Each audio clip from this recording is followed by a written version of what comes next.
Hey guys, what's up and welcome to the channel. This is Shotgun Shogun and it's Wednesday, my dudes, and typically I don't do a patch notes video on the off weeks. Usually there's not too much to cover that we haven't already covered. If you do want to see my video going over Mui and whether or not you should roll on her, I will have, you can go, I'll link that down below. It's up. I put it up, I think, yesterday, right?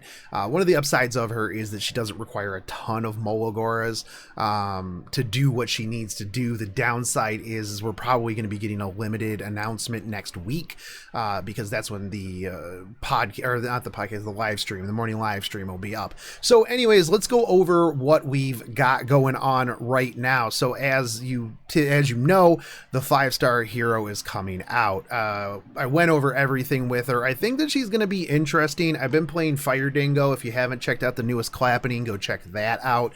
And at first I was like, man, I don't know about her, right? You know, who knows? Maybe she's okay. But then I was like, wait, hold up. She does bleeds. Dingo likes bleeds because Dingo turns bleeds into burns. So I might throw a little bit at her, but we'll see. I'm not going to go ham. I'm not going to go to pity for her. She's not limited. The upside, like I said, a lot of times when I hype a unit up, I'm like, oh man, this unit only needs this many Mologoras in order to be adequate at their job. She's going to be a fast high hit support, which is going to be pretty good, honestly. I think that there's things that she can do that other people can do as well, but one of the things a lot of people overlook, right, is they'll say, well, okay, she strips, but Basar strips. Okay, but does Basar also give you an attack buff when he strips? No, he doesn't. He does unblockable, which, you know, is sometimes better, sometimes worse. There's always a good option to have multiple pieces of variability in your kit. Viability, variety, V's. We can talk words today, right? Okay, so not only that, but she does stun on her S2. She has like some random buffs on her S1. Might work. Nah, you're not going to want to run counter. If you're going to run counter, probably counter green Rin would be better. I don't think it's just going to be a counter, but I do think that if you do go +3 into her S1 for the 75% chance to put a random debuff on them, that's going to be kind of cool, right? You know, who knows what it's going to give you. It's what do we got here? S1, does it tell me what debuffs? No, it doesn't tell me the debuffs on here either. It doesn't tell me I'm here either, does it? No, it doesn't. It feels bad, man. But I know one of them's silence, and I think one's defense break, and I think there's like an attack down or attack down and blind maybe. But regardless, it's gonna be good. If it triggers, you get it. If not, whatever. She's there to strip debuff immunity on her S3. Team her up with like other people like Hirado or Alencia, and you can just cycle all of their debuffs off of them, all of them. Her S2 has a huge chance to stun and inflict bleeds. Now, granted, after you get it to +3, you are going to only have a 50% chance for the bleeds, but you're going to have an 80% chance for the stuns. Now, this is going to pair up really well with Spez. This is going to pair up with Dominel. You can keep them permanently stunned, right? Throw a crown on some of your mages, and they're never going to get a turn, ever. Never get a turn. Honestly, what you could do too is you could pair her up with Basar. Why pick just one? Strip, stun, bleed. If they do somehow get out of it, strip them again. Just debuffs all day long. The debuff meta is very strong. That's why I always suggest effect resist to a certain point, even though chances are these people are going to be built with massive amounts of effectiveness. Yeah, it sucks. But S3, like I said, dispels 2 buffs. Now, this right here is real good if you don't want to use Basar, don't have Basar, you know, this is your Basar at home, right? Because this right here F's FCC, because when you used Athletica, right, the problem is if they had immunity and they had a Fallen Cecilia, you didn't get through the shield most of the time, unless you were running like a weird Cleave, Fallen Cecilia, or Faithless Lytica, and then you were able to do enough damage to break the shield and strip the immunity. But most of the time, if you're using Flitica as an opener to strip immunity, you're not breaking the FCC shield. That's why most Flitica users will just straight up ban FCC. If you're in RTA, if you see them ban FCC, just get ready to get cleaved. Instantly slot like an SSB, Ruel with Idol's Cheer, Eaton, Elena, whatever. You're gonna probably get cleaved, right? That's just how that goes. So this right here is really good at overcoming that. Not only that, but she'll have the elemental advantage against an SSB or a DN or a insert other water users. I don't see too many people running like immunity Crow, but if they did, you could strip that easy. And then what the nice thing here too is that if you are using this, you go into attack, right? So she could be a very good cleave enabler. Like I mentioned in my video, run her with like a C-Dom, right? You strip everything, you provide attack, C-Dom comes to the front, pushes forward, everybody has attack, boom, deado, drop some nukes on them. That's it would be an interesting way to build her. You would build her very much like Flitica in that sense, because you would want high effectiveness to strip and then high speed, but with a crit main stat next so that you have 100% crit. That's how you would want to build that. Now, her artifact, I don't like it. I'm not a big fan. I feel like there's better artifacts on her depending on what you're building. I guess if you are using her as an opener stripper, the 50% at the very beginning is good-ish, but it does taper off over time down to 25% if you have it maxed. Otherwise, it's 12.5%, and I feel like if you're going for a long run, that is not enough, right? There's just better things that you could run, potentially like a Durandal, or she's got a lot of things that are open to her.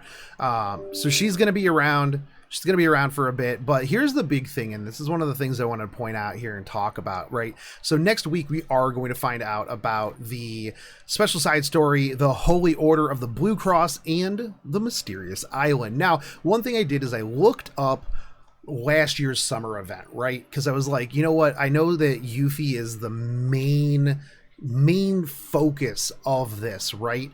And I really want Summer Yuffie as like a fire mage or a fire tank or something along those lines. But here's the thing. Is if you look at last year's, right, Karen was the main focus of the story. It was all about Karen, but Seaside Belle was the limited. Karen was the skin. So one of the things too is I've seen a screenshot somewhere. I'll have to find it again, but there was a screenshot that kind of showed a unit in the inn. And if I find it, I'll link it down below. But I'll have to do some digging on this later today. Or if somebody has it, just message it to me in Discord and I'll link it up. But it was shown that there was a Summer Achates sitting at an inn. Now, it could be photoshopped. I don't know. I think I watched that when I think it was on the live stream and I was doing my 24-hour RTA. I was out of it. I could go back and look at it, but we'll see anyways. So here's what I'm thinking. Epic Pass is the Summer Yuffie skin, Ranger, Water, Achates. Because why not? Everything else is a limited Water Ranger because that is just how things go.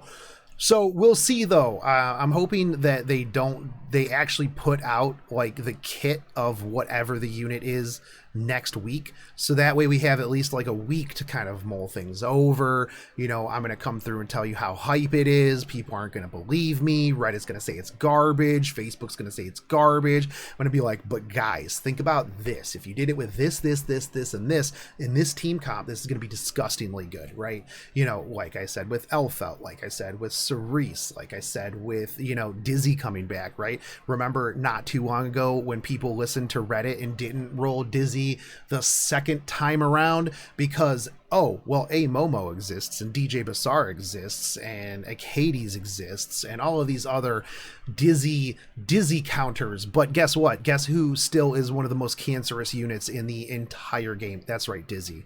That's right, Dizzy. So one of the big things, especially with limited units, right, is that just roll it, because especially with units in general, and this is one of the things I've been kind of like wanting to go over with people, is new units, right? They come out and immediately people will be like, oh, this unit's either disgustingly good or disgustingly bad. A lot of times I am very hype about a unit, right? Take a look at our Violet, right? When he first came out, people were like, ah, man, he's kind of doo-doo, right? Because people haven't had time to move gear around. They haven't had time to try different builds. They haven't had time to really feel out of character. So if like a person puts out a definitive review, this character is hot garbage, like day one, right? They are disingenuous and bad at the game, honestly. I really dislike that. I mean, I usually, with my reviews, I kind of look at it holistically, but I'm not going to pass judgment for sure on a character and say that they're doo-doo or game-changing. But I will point out that if you RTA, our Violet was a huge game changer, honestly. Like, you, for the most part, have to ban him if they go, like, to support our Violet, a tank, and another huge threat, right? If they do that, they pick our Violet and Dark Corvus, like which one, pick your poison, right?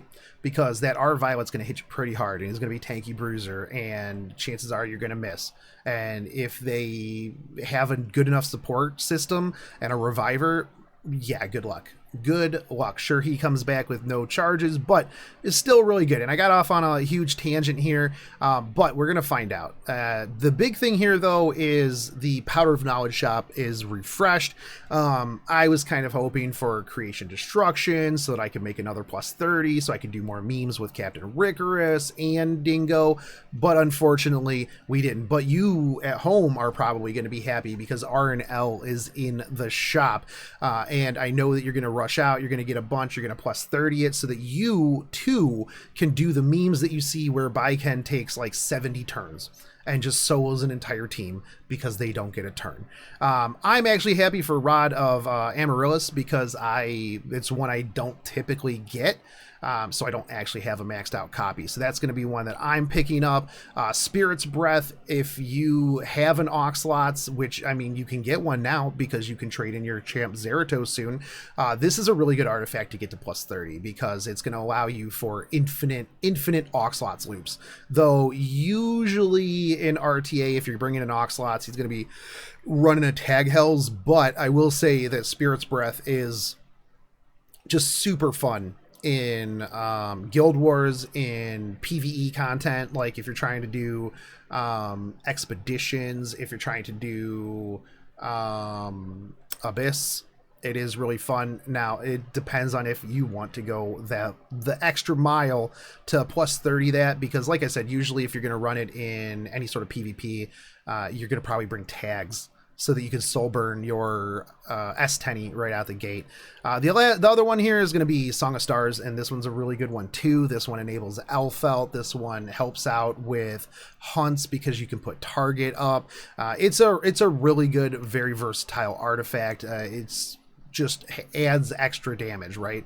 You also have Dust Devil, Eternus Owl's Fist, and Steadfast Gatekeeper. Now out of those, I don't think any of those are super priority, right?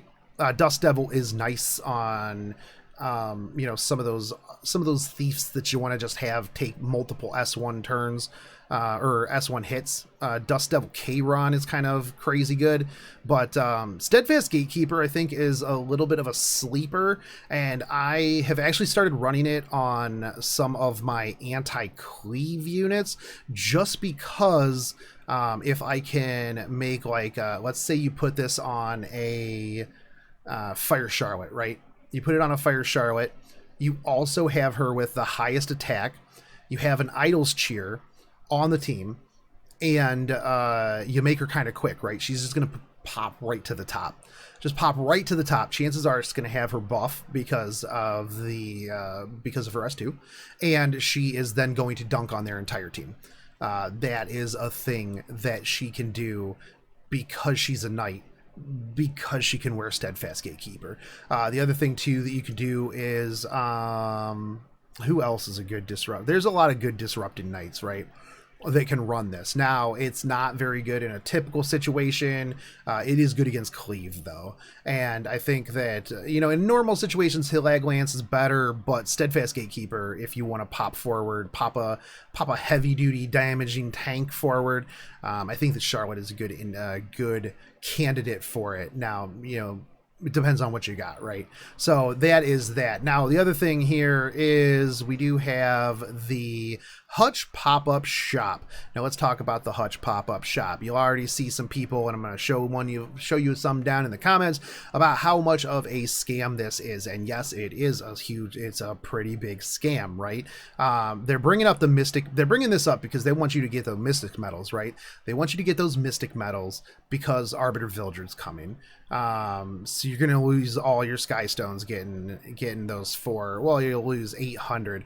The Molagora, 500 Sky Stones, buy it. Just buy it. Even if you're one of those people that's like, ah, man, I don't have any Molagora problems. You will eventually. 500 Sky Stones for a time-limited, hard, limited thing that you can't farm is absolutely worth it. Now, one of the other things here is that the Leafs, whenever the Leafs come up, buy those. If you're not just like sitting on super Leafs, if you're a big farmer, you will end up at a net positive for your energy if you buy the Leafs over just using Sky Stones for refreshes, which, I mean, who does that? Who would do that?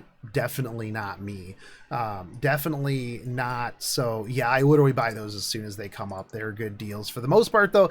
Like, everything else is not really worth, honestly. I would save your Sky Stones, buy your Molagora, buy your Mystic medals if you're rolling for Arby. Actually, I'd roll for Arby with your Mystics that you have first, and if you pull him, then you're good to go. If not, you can fall back onto the Mystic medals. Or, you know what, if you want to just buy the Mystic medals, dude, you do you. You're your own boss. You are your own boss. But yeah, and then I had this up. Yeah. So here's what we're talking about. So Karen was busy managing order in Rangar. So blah blah blah. Phantom CIC. Next day, Karen. So as you can see, it was all about Karen, right? She was the main character that walked around the screen. But you ended up getting SSB. I'm calling it. You're going to get Summer Achates. We're going to get Summer Achates. And she is going to be a Water Ranger. She's going to be an Ice Ranger. Because of the color of her outfit. Come back here and tell me that I'm wrong. Or tell me that, hey, you called it in 7 days. In 7 days. Anyways, guys, that's it. There's, like I said, there's not a whole lot going on here. Kind of chill, right? Arbiter Vildred's coming. Get ready. Trade your champ Zeratos. If you're going to trade him, honestly, Singelica is probably going to be one of your better bets, just because of the influx of Arby's. But you know how you beat Arby 100% of the time? Pre-ban him. And here's one of the big things too, is people who are going to get Arbiter Vildred aren't going to pre-ban Arbiter Vildred. So if you didn't roll for him, you didn't get him, or you just don't want to fight him, you get a free ban, because they're going to ban something.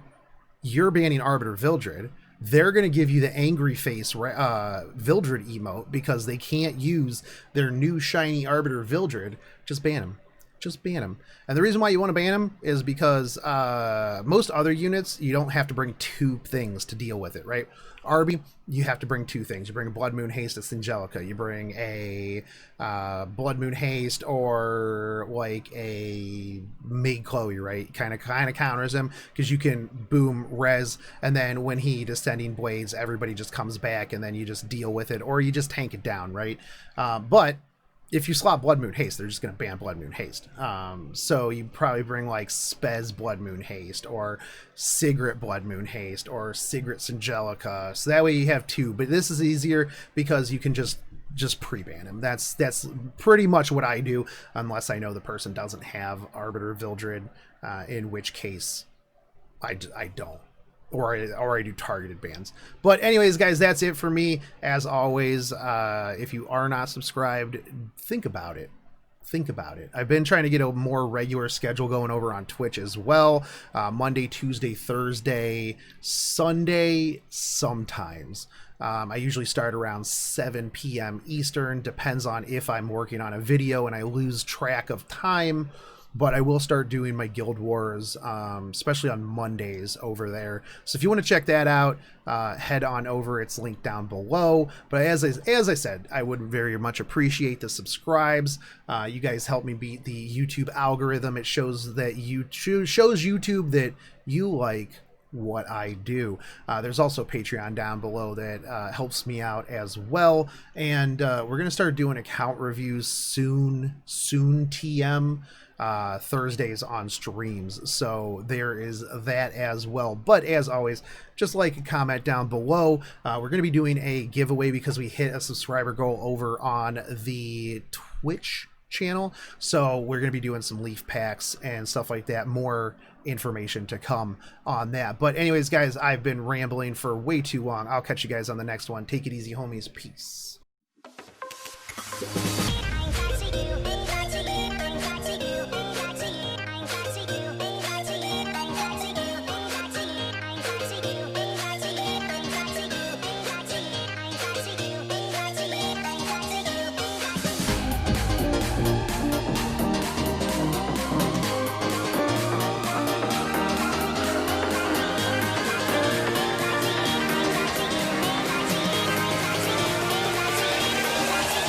Crack it.